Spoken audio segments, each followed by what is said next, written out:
ilang ano din eh. Dito natin. Tarko. Ano nga sa'yo, Chito? Sabi ka ibigay mo sa nanay mo, Alindini? Ano yan ah? Opo. Ilagay natin sa kanila. Ayan. Adero, ilang ka anak mo? Dalawa ka. Are, pagtsagaan ng mga bata. Wala ibang pasalubong eh. Ilang taon na, are? 10 po. 10. Ay, are, guest house pa rin? Yung sa ating room. Ito yung room ninyo. Nakakahapon siya, oh. Siya pala nang galing ng Japan. Mga ilang taon, nag-ano ka doon? Nagtrabaho ka? Ba't umuwi ka na? Dati pa po yung mga... Matagal na. Mga, ano ka pala, mga 18. Ari, anak mo, isa pa lang? Dalawa po. Ay, nandito po kami ngayon sa Panikian.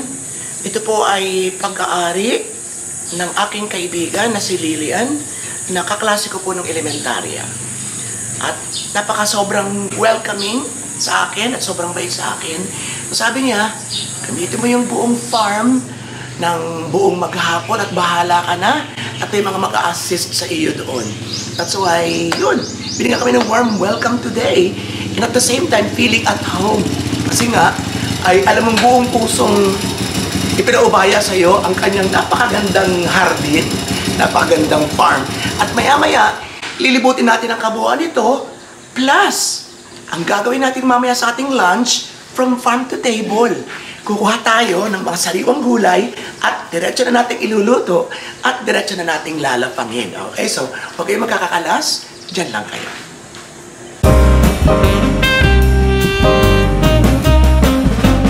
Alright, so nagkagayot po si Naibana. Kahit dalawa na lang yung dali. Meron daw doon. Kita sa tayo papaya. Ayan, dali katapat natin. Ayusin naman ang tingin, darling. Ayun. Di ba? Kasi ba mga guest natin?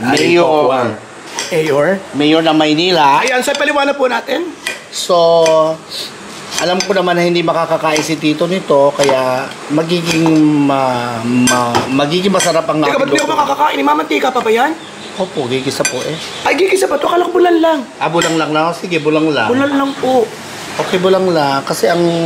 Tapos babawasan lang ako ng konti na walang masyadong lasa. Ano? Okay. Bala ko kasi ilagyan siya ng sardinas. Ay, di ibukot mo yun. Kasi balak niyang lagyan ng sardinas, kakaiba at saka mukhang masarap. Kaya lang, hindi naman pwede sa akin. Kaya kung magtatakam-takam na naman ako. Pero pwede man siguro paghiwalayin to, magsama ka ng gulay na pwede sa sardinas mo. Pwede po yung sa sardinas yun. Pwede kayo naman na walang lasa. Masarap yun. Ay, basically, bawal sa akin ang mga dilata. Malalang sa kayo mantika. Ano po? So, kailangan nating strictly sumunod para tayo gumaling. Sobrang taste talaga po. Kahit mo kinakain. Ang lasa nito? Ay, so, try mo na tikman. Wow, minat-minat mo.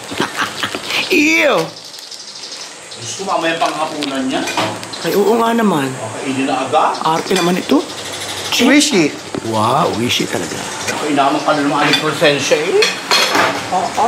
Ang pinuntahan natin dito yung magtalok. Talukan mo ito. Masarap yan sa sambi. Ay, di nung ihiwalay mo sa sardinas? Maglagay ka lamang sa bulan lang. Sige. Kakain na sardinas. Kasi Tito Robert, yung aking mga gamot, meron ng panganta sa ng heart, lahat. Liver. Hindi lang sa sugar. Liver spread. Kaya Ilan mga tinitipong gamot? Sabi mo, tinigil mo mga gamot mo. tinigil ka mga gamot ko. Sus, Maria, mapagkaya ka sa akin, bakla. Hindi, kasi baka lalo ako magkasakit sa mga Eh, walang kontrol sa yung pagkain. mga komplikasyon. Oo. Wala isang minuto lapang na agad Oo. Ikaw wala kang tinitake na vitamins or So maintenance? far wala pa naman po. Huwag naman po sa Chito, wala kang maintenance? So far, so good. Ako meron. Ay, hindi mo ka tinitake. Hindi, pampaganda na ng kutis. Wow. 500 milligrams Vitamoods. Wow. Goodies talaga. Exclusive lang niya Pero sa ganda ng kutis, Maria. Yung shape lang talaga, hindi ka aya-aya. Ba't mo namakit ang let's? Uy, straight mo nga. Gawa sa sugar. Yan ang sugar nga, tapos diretso pa rin ang kain mo na kung ano-ano. Kaya ka nakakabat. Oo. Yun po mga kaibigan, wala siya talagang kontrol at ang mahalaga sa kanya, kagandahang panlabas at kagandahang panloob. Tama ba ako? Tama. Silang kamatis, meron luya, meron sibuyas at merong bawang. Pumahin na po tayo mga kaibigan. Siyempre ako'y para sa lahat. Kung nakagustuhan ng mayorya, dun ako. And napagkaisahan ko na may isasardinas na sila. So titikim na tayo ng katiting na katiting. Tapos yung isda ay pinakiusapan ko na sila. Ayos ang gaya ni Chito. So pwede lang magkasama, sabi ni Banak.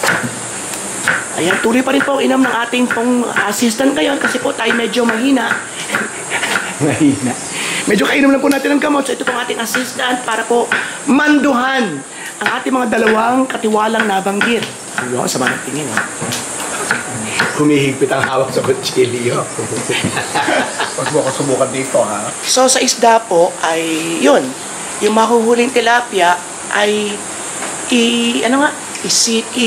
isasaing po. Papaksiw ko. Ay, maasim magpaksiw. Saing. Dinaing po na merong kalamyas siguro. Tapos babawas na ako nung wala pang masyadong lasa. And then, sa kanila timpla ng bongga-bongga para sa kanila. Pasensya na kayo. Kung may nahihiling pasensya sa kanila, talagang kailangan natin yung sumunod. Kailangan ko rin magtiis. Hindi ako na bahala dyan. Diba? So yun ang isang bagay na medyo nahihirapan ako. Pero gusto kong gumaling. I did go. Hindi TV. Mapigaling yung knowing. Siyempre, testing natin ang pipino. Fresh na fresh yan, fresh.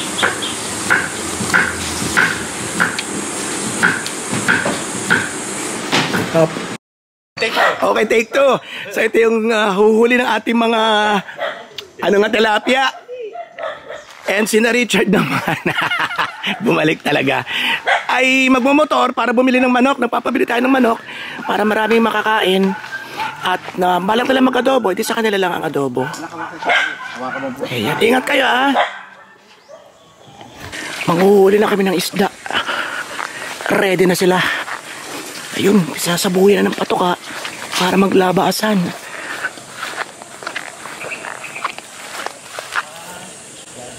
Walang nalabas baka makatulog pa. Tulog pa. Dami niya. Ba, napatukan na ni German? Kaya nga, walang nalabas Wala po nalabas. Baka doon napatuka na. So, kasi kahapon, nung isang araw pala, sinabuyan yan, ang dami lumabas lahat. Ngayon walang lumalabas, mga magbusog pa, ganun pala yun. Nakaamoy na pagkain. Ayan, nakakaamoy na. Naku, yung maliliit ang naglalabasan, ayun. Ayun lang, so hintay-hintay tayo. Ayan. Ay, kaliliit naman ang nag-isa mo lang. Kawawa naman, pasensya na kayo. At kayo ulamin. Kaliliit pa lang.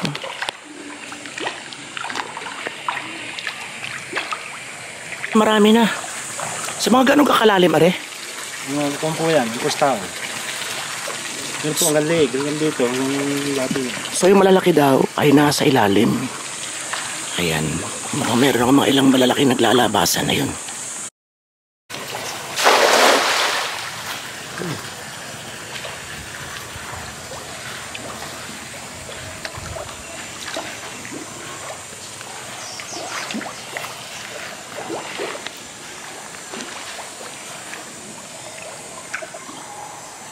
Marami ito maliliit. Grabe. Harap yung mga na malaki.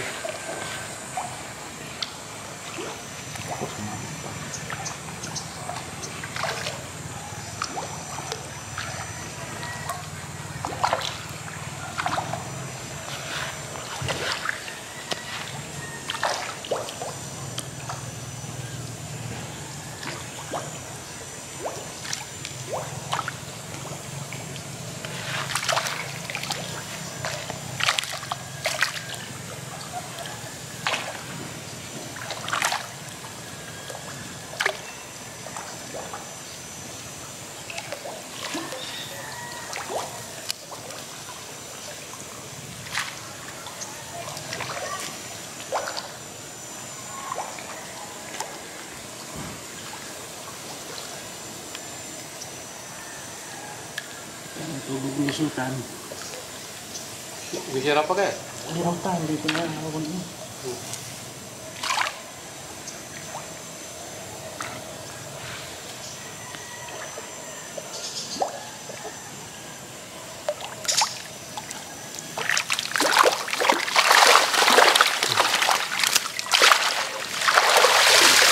naman malalaki na rin? Mapipili naman. Malalaki na rin pala. So, ang daming ibabalik. Ano yun? Maraming ibabalik. Kailangan may balik pala agad dyan. Baka hindi na makahinga.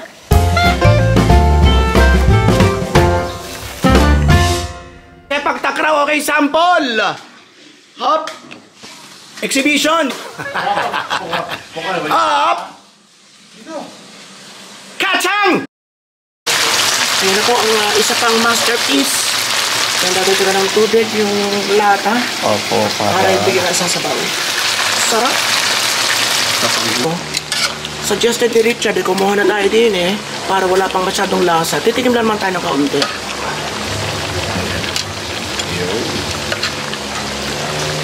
Sayang, Diyos ko, maglalaway ako sa'yo. Okay, andito na ang ating chef, si Chef Tano. Gandang umaga. Morning Christian. Ayan, so meron siya prepare sa atin na pasta.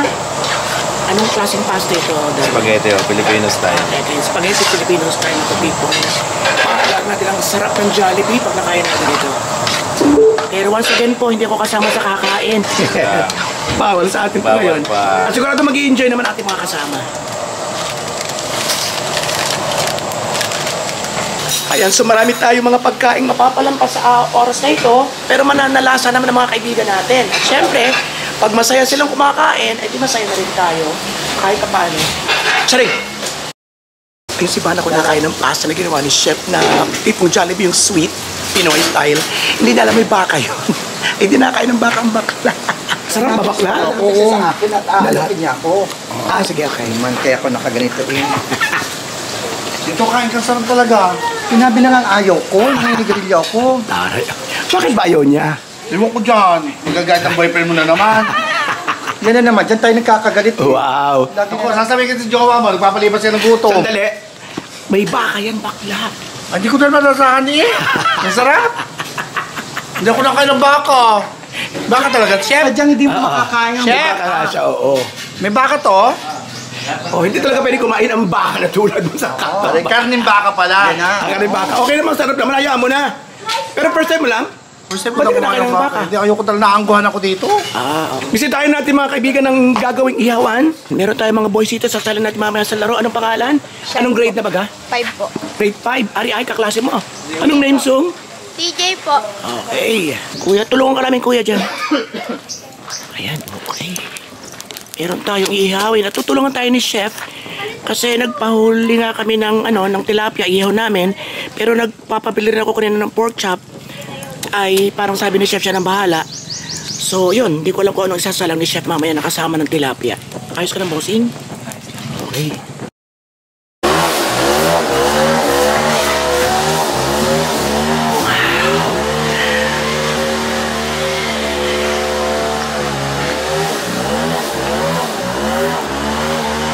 Naghanap ako ng signal. So, sabi dito raw medyo malakas-lakas. Ay, nako. Kasarap ng ganitong buhay Yung kitang-kita mo yung iyong farm, ang iyong mga pananim, ang nasasakupan, ang lahat na nakikita ng iyong mata ay iyo.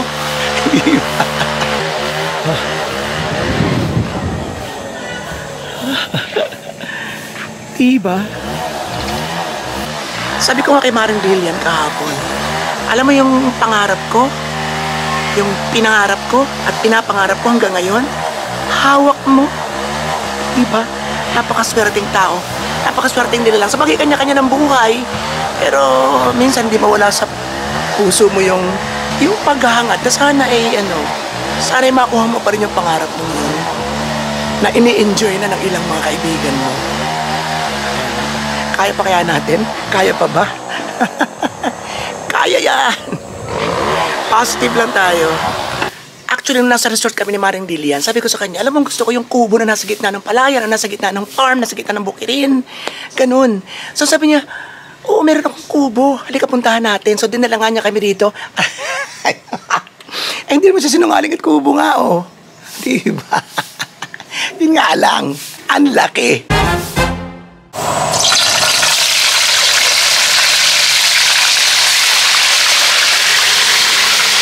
Talapia. Okay, so sinamahan ang talong ni Chef Tano. Ba't naging Tano Cristiano? Oo.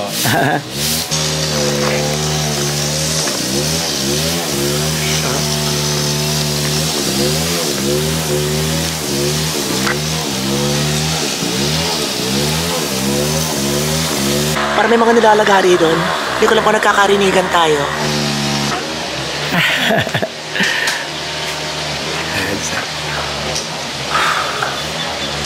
pako. So kakukuha lang doon ito, fresh na may ilog. Ang gagawin dito ay parang ano lang yata, parang kalamansi lang. Sibuyas siguro.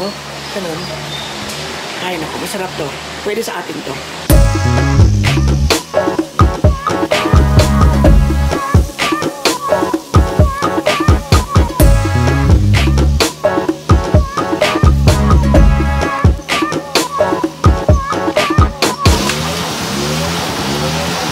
Laga mais. Kala ko si Jess Lapid ang dumating eh. Ano gayaan? Mais. Mais! Wow! With corn. Saan na rin nakuha? Doon na sa resort? Galing Occidental pare. Yun. Sweet corn. Minit ng laga na. Hindi ko lang alam kung pwede sa akin yung corn. Sa niresearch ko na yung squid. Hindi talaga pwede sa atin yung squid. Kalaban din ng gallstone ang spicy. So hindi din pwede sa akin yung konting sardinas doon kasi spicy yung unang nailagay. So ang pwede lang sa atin dito yung inihaw na bangos, inihaw na tilapia, and then yung pako na gulay, and then yun. Magmumukbang kami pero syempre sa kanila yung kasaganaan. Thank you, Lita Lapid!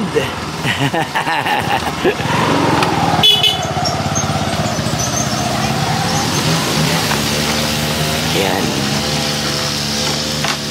So eto katalong-katulong na tayo dito. Eto medyo alam tayo dyan. Pahinga tayo dyan.